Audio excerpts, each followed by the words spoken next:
Sa wakas, natapos na yung rolling cart natin. Magagamit na natin to sa pagbebenta ng malunggay pandesal. Chinek ko muna ng maigi kung okay na ba talaga at nung okay na, binayaran ko na agad, nagkakahalaga yan ng 5,000 pesos.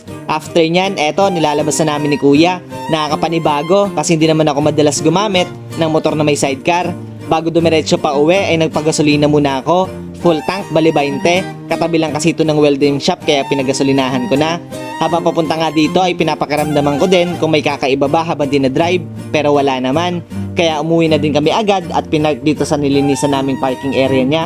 Sabay nilagay na din namin yung oven para malaman kung kakasya ba. At yun, saktong-sakto lang naman. Nakaka-excite, pwedeng-pwede na tayo magsimulang magbenta sa susunod na araw. Okay guys, so eto na. Nauwi na rin natin sa wakas. Guys, eto na. Ang pangmalakasan nating rolling cart. Ayan. So, bukas guys, itatry na natin to. So, malalaman natin kung goods ba, kung wala bang magiging problema. So, ayan.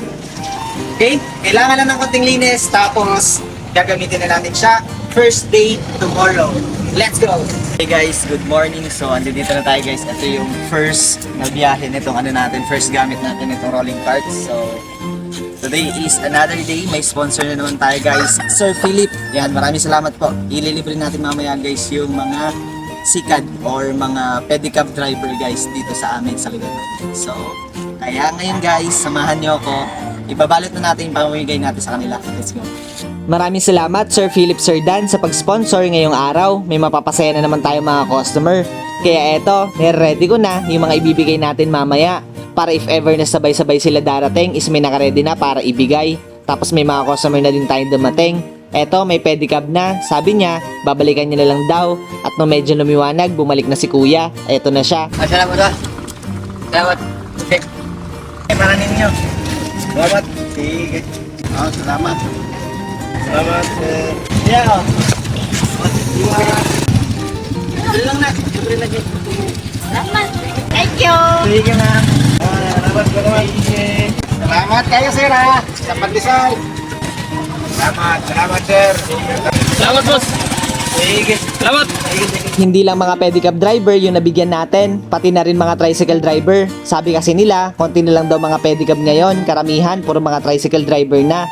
Pero deserve naman nilang lahat to. Naging smooth ang first day ng pagbebenta natin gamit yung rolling cart. Sana ganito lang araw-araw. Thank you Lord, siguradong sold out na naman kami ngayong araw. Okay guys, so yun, naubos na yung benta natin. So yan, pakita mo. So ubos na guys, yung pinamigay din natin, ibigay na natin lahat. Ubos na. So ang goal natin sa susunod guys is mapuno natin yan. Yun nga lang, kulang pa ako ng tray. Kailangan pa natin bumili ng tray. Okay? So bukas, magbibenta ulit tayo. May panibago na naman tayo sponsor tomorrow guys. Abangan nyo yan. Maraming salamat sa nag-sponsor ngayon. Sir Philip, Sir Dan, maraming salamat. Uwi na tayo guys. Sold out na tayo ngayong araw. Let's go! Maraming salamat sa lahat ng umabot dito sa dulo ng ating video. Huwag niyo kakalimutan mag-like and share. Hanggang dito lang ako guys. Kita-kits sa ating next video. Salamat!